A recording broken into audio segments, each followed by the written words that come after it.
Hello everyone. तो स्वागत है आपका आज के एक नए वीडियो में। आज हम लोग बात करेंगे क्लास 12th इंग्लिश के first chapter the last lesson के बारे में। तो बच्चों, ये जो लास्ट लेसन है इसको समझ करके या इसको पढ़ करके ये मत समझिएगा कि ये आपके बुक का अंतिम चैप्टर है। ऐसा नहीं है, ये आपके बुक का यानी कि जो फ्लेमिंगो बुक है उसका फर्स्ट लेसन है जिसका नाम है द लास्ट लेसन।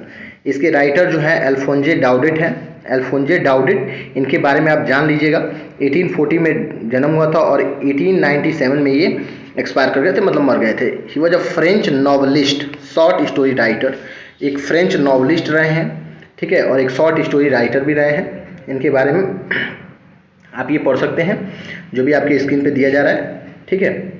चलिए अब आगे बढ़ते हैं, हम लोग देखते हैं चैप्टर में क्या कहाँ से हमारा चैप्टर शुरू होता है। इनके जीवन के ऊपर इनसे आधारित ये पोयम है, ये लेसन है। देखते हैं, लिखा जा रहा है कि I started for school very let that morning and was in great dread of scolding. यानी कि ये बताते हैं कि मैं उस दिन अपने स्कूल के लिए काफ़ी देर से निकला था, सुबह का समय था, काफ़ी देर से निकला और मुझे काफ़ी डर लग रहा था किस चीज़ का, स्कॉल्डिंग का, डांट पड़ने का। यानी कि मुझे बहुत ज़्यादा डर लग रहा था उस दिन स्कूल जाने में कि आज मुझे हो सकता है कहीं डांट सुनने को मिले।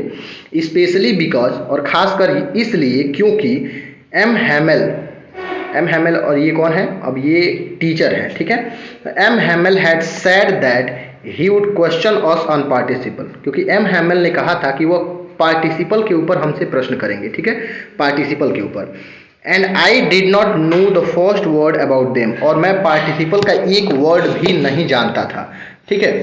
For a moment I thought of running away and spending the day out of the doors. एक क्षण के लिए तो मैंने ये सोचा कि क्यों ना मैं स्कूल ही ना जाऊं और अपना पूरा दिन मतलब बाहर, कमरे से बाहर ही बिताऊं, मतलब बाहर कहीं घूमूं, सैर सपाटा करूं।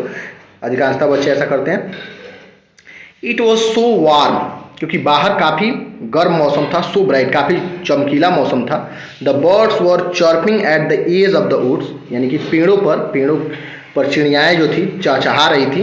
And in the open field back of the sawmill, और खुले मैदान में, सॉ मिल मतलब होता है लकड़ी काटने वाला जो आरा मशीन जिसको कह सकते हैं, उसके पीछे the Persian soldier were drilling, Persian soldier जो थे वो अभ्यास कर रहे थे, ठीक है। क्या कर रहे थे, प्रशिक्षण ले रहे थे, अभ्यास कर रहे थे। It was all much more tempting than the rule for participle, क्योंकि ये सारी जो चीज़ें थी वो कुछ ज़्यादा ही मुझे आकर्षित कर रही थी उस पार्टिसिपल के रूल के बजाय, ठीक है। आप जानते भी होंगे कि कहा जाता है ना कि अच्छाई बहुत देर से लोगों को समझ में आती है और बुराई बहुत जल्दी अटैच हो जाती है बॉडी से, या अटैच हो जाती है हमारी हैबिट्स में, ठीक है। तो जाहिर सी बात है, बाहर की जो चीज़ें थी, जो नेगलेक्टिविटी थी, इसको बहुत ज़्यादा अट्रैक्ट कर रही थी इस राइटर को, ठीक है, पढ़ाई की अपेक्षा। But I had the strength to resist, किंतु मैं अपने साहस, अपने संघर्ष और अपने स्ट्रेंथ, अपने बल पर डटा रहा। And hurried off to school, और दौड़ते दौड़ते जल्दी जल्दी स्कूल चला गया। When I passed the town hall, there was a crowd in the front of the bulletin board. जब मैं टाउन हॉल से होकर के गुजरा तो मैंने बुलेटिन बोर्ड के सामने ढेर सारा, मैंने एक भीड़ देखा, बहुत सारे लोग वहाँ थे। बुलेटिन बोर्ड क्या होता है आगे बताया जाएगा। फॉर द लास्ट 2 years, क्योंकि पिछले 2 साल से all our bad news had come from there, जो जितने भी बुरे समाचार थे वो उसी बुलेटिन बोर्ड से आए थे। द लॉस्ट बैटल, जैसे हम कौन सा युद्ध हार गए हैं। द ड्राफ्ट, किसका ड्राफ्ट आया हुआ है। द ऑर्डर्स, कौन आर्डर आया हुआ है कमांडिंग ऑफिसर्स के। And I thought to myself without stopping, और मैं बिना रुके हुए मन ही मन सोचा, what can be the matter now, कि अब कौन सी समस्या हो सकती है या अब क्या हो गया, ठीक है। चलिए आगे बढ़ते हैं। उम्मीद करते हैं आपको वीडियो समझ में आ रहा होगा। अगर आपको वीडियो समझ में आ रहा है तो प्लीज़ चैनल को जरूर सब्सक्राइब कीजिए नए हैं तो, और वीडियो को लाइक कीजिए, अपने दोस्तों में शेयर भी कीजिए। अब आगे देखिए कि then as I hurried by as fast as I could go, और उसके बाद से मैं उतना तेज दौड़ गया वहाँ से, जितना तेज मैं वहाँ से दौड़ करके आगे जा सकता था, ठीक है। The blacksmith Wachter who was there, एक लोहार था ब्लैक स्मिथ, ठीक है, और जिसका नाम क्या था, वॉस्टर दिया हुआ है, वो वहीं पर था विथ हिज अप्रेंटिस, और उसके साथ उसका अप्रेंटिस था। अप्रेंटिस मतलब वो आदमी जो काम सीख रहा हो, ठीक है। रीडिंग द बुलेटिन, वो भी क्या कर रहा था, बुलेटिन यानी खबरों को पढ़ रहा था। कॉल्ड आफ्टर मी, वो मुझे पुकारा यानी मुझे बुलाया, मुझसे बोला, क्या बोला, डोंट गो सो फास्ट बब, यानी कि बॉब बॉब मतलब छोटा बच्चा होता है, छोटे बच्चे इतना तेज़ी से भी मत दौड़ो, you will get to your school in a plenty of time, यानी कि तुम्हारे पास बहुत सारा समय है स्कूल पहुंचने के लिए। एक तो पहले ही देर हो गई थी, हो सकता है टांग खींच रहा होगा, ठीक है। I thought he was making fun on me, मुझे लगा या मैंने सोचा कि वह मेरा मजाक उड़ा रहा है। And reached M Hamel's little garden all out of breath, और दौड़ते दौड़ते यानी हाँफते हाँफते एम हैमिल के छोटे से बागीचे में पहुंच गया। बागीचे का मतलब जो स्कूल था उसके बाहर एक छोटा सा ग्राउंड टाइप का था, बागीचा था जस्ट लाइक, ठीक है। तो वहाँ मैं एकदम हाँफते हुए पहुँच गया, ठीक है। यूजुअली व्हेन स्कूल बिगेन, प्रायः जब कभी भी स्कूल होता था, देयर वाज ए ग्रेट बस्टल, तो वहाँ बहुत शोर शराबा होता था, बहुत ज़्यादा भीड़ होती थी। बस्टल मतलब बहुत ही ज़्यादा आवाज़ होता था। Which could be heard out in the street, जिसे बाहर की गली से भी सुना जा सकता था। The opening and the closing of desk, जैसे डेस्क जो होते हैं उनके खुलने और बंद होने की आवाज़ें आती थी। लेसन रिपीटेड इन यूनिजन, और जो लेसन रिपीट किए जाते थे एक साथ उनकी आवाज़ आती थी। वेरी लाउड, बहुत ज़ोर ज़ोर से आवाज़। With our hands over our ear to understand better, जिससे हम लोगों को क्या करना पड़ता था, उसे अच्छे से समझने के लिए अपने दोनों हाथों से कानों को बंद करना पड़ता था। यानी दोनों हाथ अगर हम कान पे रख लेते थे तो थोड़ा आवाज़ बेटर समझ में आता था। And the teachers great ruler rapping on the table, और उसके अतिरिक्त टीचर्स का जो ग्रेट रूलर था, यानी कि जो उनका डंडा था, वो टेबल पर जो साउंड करता था उसके साथ, ठीक है, रैपिंग द टेबल मतलब इधर उधर आता जाता था, उसकी आवाज़ भी आती थी। But now it was all so still, किंतु उस समय यानी जब ये वहाँ पहुँचा है, स्कूल पे पहुँचा है, सब कुछ बिल्कुल शांत था, स्थिर था, बिल्कुल रुका हुआ था। I had counted on the commotion to get to my desk without being seen, पहले मुझे मौका मिल जाता था, ठीक है, कि मैं बिना यानी कि उस कमोशन, उस हल्ले गुल्ले का बहाना लेकर के मैं कैसे भी जाकर के अपने डेस्क पर बैठ जाता था, किसी की नज़रों में आए बिना। But of course that day everything had to be as quiet as Sunday morning, किंतु उस दिन वास्तव में सब कुछ उतना शांत था जितना शांत संडे मॉर्निंग को होता है, यानी संडे की सुबह को होता है। यानी कि संडे को क्या होता है, स्कूल बंद होता है, कोई भी आवाज़ नहीं होता है, तो बिल्कुल वैसा ही एकदम शांति था। थ्रू द विंडो आई सा माई क्लासमेट, यानी खिड़की से मैंने अपने दोस्तों को देखा, अपने क्लासमेट्स को देखा, ऑलरेडी इन देयर प्लेसेज, जो जा करके पहले ही अपने जगह पर बैठे थे। And M Hamel walking up and down with his terrible iron ruler, और एम हैमिल जो थे अपना भयावह वो जो डंडा था, यानी कि आयरन रूलर था, उसको लेकर के इधर से उधर तक आ रहे थे और जा रहे थे, ठीक ना, अंडर हिज आर्म, और उसको वो अपने आर्म यानी अपने बाँह के नीचे दबाए हुए थे। I had to open the door and go in before everybody, कह रहा है कि मुझे दरवाज़ा खोलना था और सबके सामने से होकर के जाना था।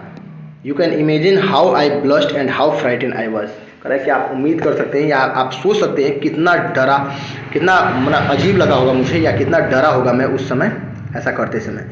बट नथिंग हैपेंड, किंतु ऐसा कुछ हुआ नहीं था, यानी कि जैसा मैंने सोचा था कि मुझे मार पड़ेगी, मुझे डांट पड़ेगी, ऐसा कुछ नहीं हुआ।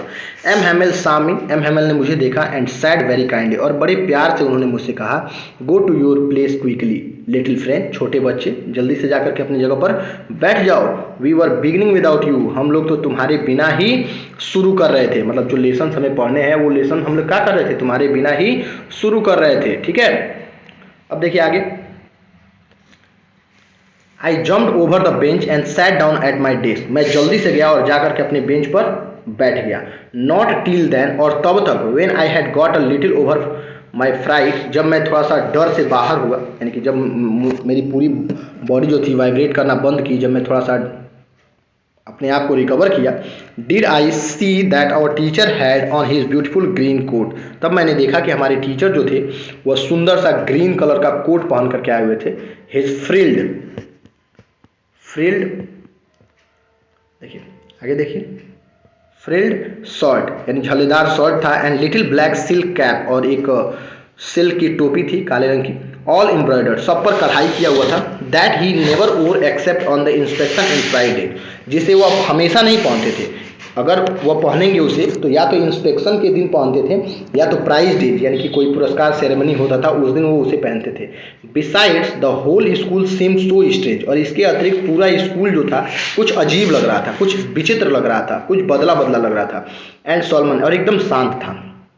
But the things that surprise me most was to see, यानी कि सबसे ज़्यादा जो चीज़ मुझे आश्चर्य में डाल दी वो चीज़ ये थी कि मैंने देखा ऑन द बैक बेंचेज, यानी कि हमारी पिछली बेंचेज पे, दैट वर ऑलवेज एम्प्टी, जो हमेशा से खाली रहती थी, the village people sitting quietly like our self, गाँव के जो बड़े बुजुर्ग लोग थे वो हम लोग के जैसे एकदम शांति से बिल्कुल चुपचाप बैठे हुए थे, जिसमें ओल्ड हाउजर नाम है, ये हाउजर नाम है, बूढ़ा Houser, with his 3 cornered head, जिसकी टोपी तिकोनी थी, 3 कोने वाली, द फॉर्मर मेयर पुराने मेयर थे, द फार्मर पोस्टमास्टर थे, रिटायर्ड पोस्टमास्टर थे, एंड सेवरल अदर बिसाइड, और उसके अतिरिक्त बहुत सारे लोग अगल बगल में बैठे हुए थे। एवरीबॉडी लुक्ड सैड, सब कोई दुखी दिखाई दे रहा था। And Houser had brought an old primer, और हाउजर जो था वो अपनी प्राइमरी, यानी हाउजर जो बूढ़े आदमी थे उन्होंने वो प्राइमरी की एक किताब लाए हुए थे, थम्ड एट द एज, जिसे वह अपने अंगूठे के नीचे रखे हुए थे, ठीक ना, अपने हाथ के नीचे रखे हुए थे। And he held it open on his knees, जिसे वो अपने घुटने पर खोले, with his great spectacled laying across the page, और अपना चश्मा जो था उस मैंने खुले हुए किताब के ऊपर रखे हुए थे, ठीक ना। अब आगे देखिए, उम्मीद करते हैं आपको समझ में आ रहा होगा। अगर समझ में आ रहा है तो जल्दी से जल्दी वीडियो को लाइक कीजिए, कराए।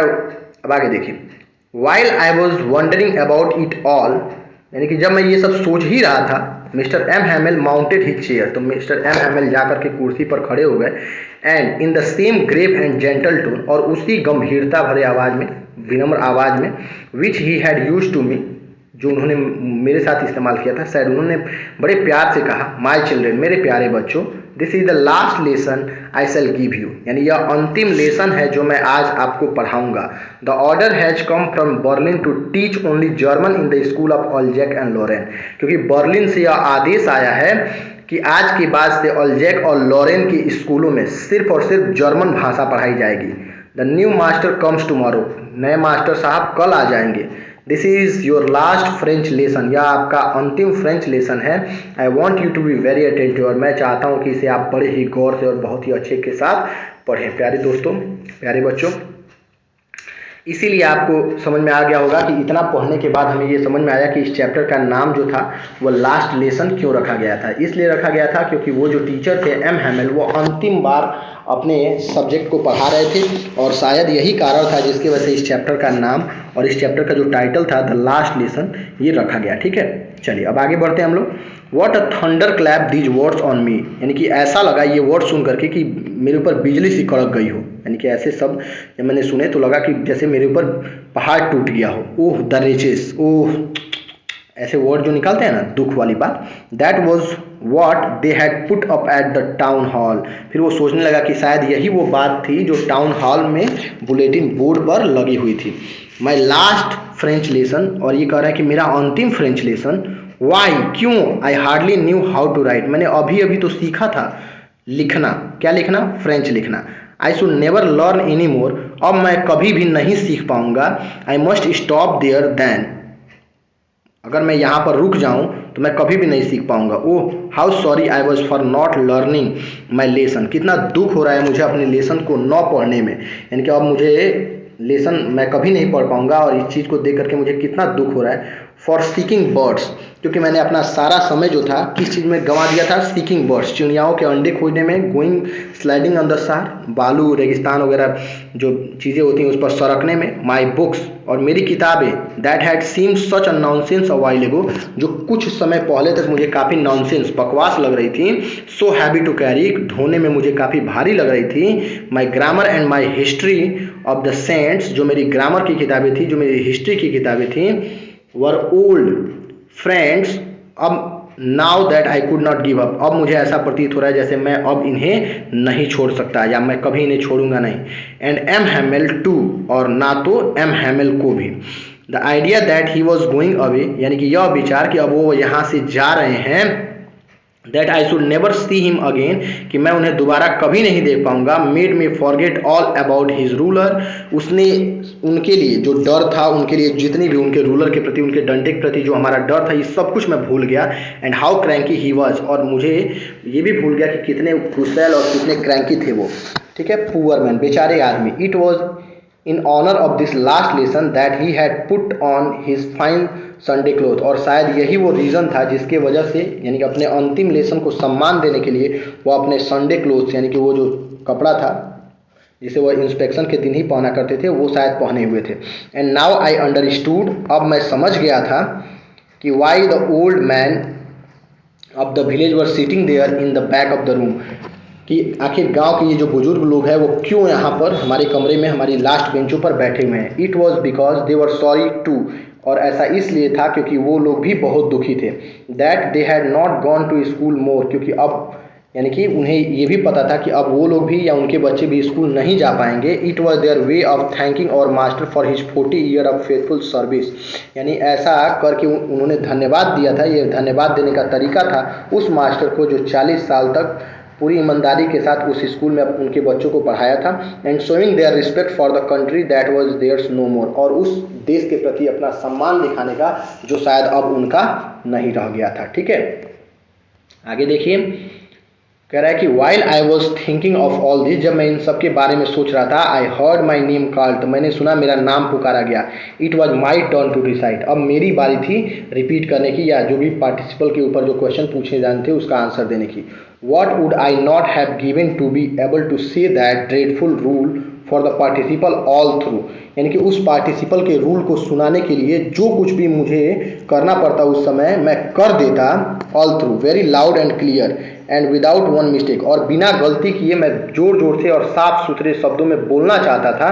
But I got mixed up on the first word and stood there, किंतु जैसे ही मैं खड़ा हुआ बोलने के लिए मैं अपने ही वर्ड्स में उलझ गया, यानी कि मुझे याद नहीं था और मैं चुपचाप वहीं पर खड़ा रह गया। होल्डिंग ऑन माई डेस्क, अपना डेस्क पकड़े हुए, माई हार्ट बीटिंग, मेरा हृदय तेज तेज धड़क रहा था, बहुत जोर से धड़क रहा था। And not daring to look up, और मुझे हिम्मत नहीं हो रहा था कि मैं ऊपर देख सकूं। आई हर्ड एम हैमिल से टू मी, मैंने सुना कि एम हैमिल ने मुझसे कहा, I would not scold you little friend, यानी कि लिटिल फ्रेंड छोटे बच्चे, मैं तुम्हें डांटूंगा नहीं। You must feel bad enough, तुम्हें बुरा लगेगा। सी हाउ इट इज़, तुम खुद ही देखो कैसा है ये। Every day we have said to our self, प्रत्येक दिन हम लोग कहते थे, हम लोग के पास क्या है, हम लोग हमेशा कहते थे, यू और सेल बाह I have a plenty of time, कि मेरे पास बहुत सारा समय है। I will learn it tomorrow, मैं कल इसे पढ़ लूँगा। And now you see where we have come out, अब तुम खुद ही देखो आज हम लोग कहाँ आ गए। Ah that's a great trouble with Alsace, काफ़ी बुरा हुआ अल्जैक के साथ। She puts off learning till tomorrow, हमें कभी भी अपना लर्निंग जो है टुमारो कल के ऊपर नहीं टालना चाहिए। Now those fellow out of their will have the right to say you to you how it is you pretend to be French man, अब तुम खुद ही बताओ आखिर इन सब लोगों के साथ तुम कैसे कह पाओगे कि तुम एक फ्रेंच मैन हो। And at you can neither speak nor write and your own language, ना तो तुम अपनी भाषा, यद्यपि तुम अपनी भाषा ना तो लिख सकते हो ना तो बोल सकते हो। But you are not the worst, किंतु तुम उतने बुरे भी नहीं हो little French. We have all a great deal to reproach our self with, हम लोग को कैसे भी करके अपने इसी भाषा को, इसी लैंग्वेज को आगे बढ़ना है, इसके साथ हमें क्या करना है, आगे बढ़ना है। Our parents were not anxious enough to have you learn, यानी कि हमारे योर पेरेंट्स, तुम्हारे माता पिता भी इतने इच्छुक नहीं थे तुम्हें आगे पढ़ाने के। They prefer to put you to work on a farm or at the mills, वे चाहते थे कि तुम या तो एक मिल्स में काम करो या तो एक फर्म में काम करो। ठीक है, so as you have a little more money, ताकि तुम थोड़ा और पैसा कमा सको। एंड आई, और मैं भी तो इस चीज़ का जिम्मेदार हूँ ना। I have been to blame also, मेरा भी दोष है। I have not often sent you to water my flowers instead of learning your lesson, क्या मैंने तुम्हें पौधों में, फूलों में पानी डालने के लिए नहीं भेज दिया था कई बार अपने लेसन्स पढ़ाने के बजाय। And when I wanted to go fishing, और जब मुझे मछली मारने जाना होता था, मछली पकड़ने जाना होता था, did I not just give you holiday, तो क्या मैंने तुम्हें छुट्टी नहीं दे दिया है। मतलब अब ये सारी चीज़ें हो गई हैं तो एम हैमिल को बुरा लग रहा है और वो रिग्रेट काफ़ी फील कर रहे हैं। Then from one thing to another M Hamel went on to talk of French language, और इसके बाद से एक के बाद दूसरी मिस्टर एम हैमिल जो थे लगातार इस फ्रेंच लैंग्वेज के ऊपर बातें करते रहे। Saying that it was the most beautiful, और वो कहते रहे कि यह सबसे सुंदर। ठीक है, आप ये देख पा रहे होंगे, ये मैप है, ठीक है, फ्रांस का। ठीक,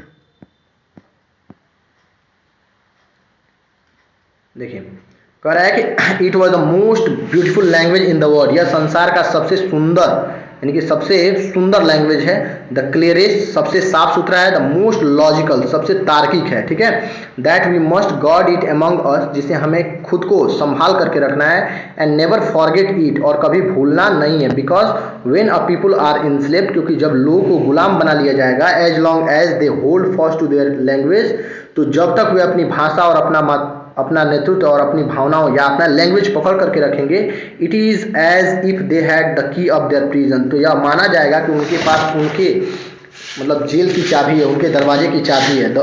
then he open a grammar and read us our lesson, यानी कि तब उन्होंने ग्रामर की किताब खोली और अपने लेसन्स पढ़ाए, हम लोग अपना लेसन पढ़े। I was amazed to see how well I understood it, मैं काफ़ी आश्चर्यचकित था ये देख करके कि मुझे काफ़ी अच्छे से समझ में आ रहा था। All he said seem so easy, जो कुछ भी वो बता रहे थे सब कुछ आसान लग रहा था, इतना आसान। आई थिंक टू, मुझे भी ऐसा लगा। That I had never listened so carefully, कि शायद इसलिए मुझे आसान नहीं लगा था पहले, क्योंकि मैंने उनकी बातों को इतना गौर से पहले कभी नहीं सुना था। And that he had never explain everything with so much patience, और ना ही उन्होंने कभी इतने पेशेंस के साथ कभी किन्हीं चीज़ों को एक्सप्लेन किया था। मतलब यहाँ पर कमियाँ और अच्छाइयाँ सब बताई जा रही है। It seems almost as if the poor man wanted to give us all he knew before going away, ऐसा लग रहा था जैसे वो गरीब आदमी, वो बेचारा आदमी जाने से पहले हमें हर एक चीज़ सब कुछ छोड़ करके यानी हमें दे करके जाना चाहता हो। And to put it all into our head at one stroke, और वो चाहता हो कि एक ही स्ट्रोक में हम सारी की सारी चीज़ें जान जाएं। उम्मीद करते हैं आपको ये वीडियो पसंद आया होगा। तो फिलहाल के लिए इस वीडियो में सिर्फ इतना ही, और मिलते हैं इसके पार्ट 2 वाले वीडियो में। तब तक के लिए अगर चैनल पर नए हैं तो चैनल को सब्सक्राइब कीजिए, वीडियो को लाइक कीजिए, दोस्तों में शेयर कीजिए।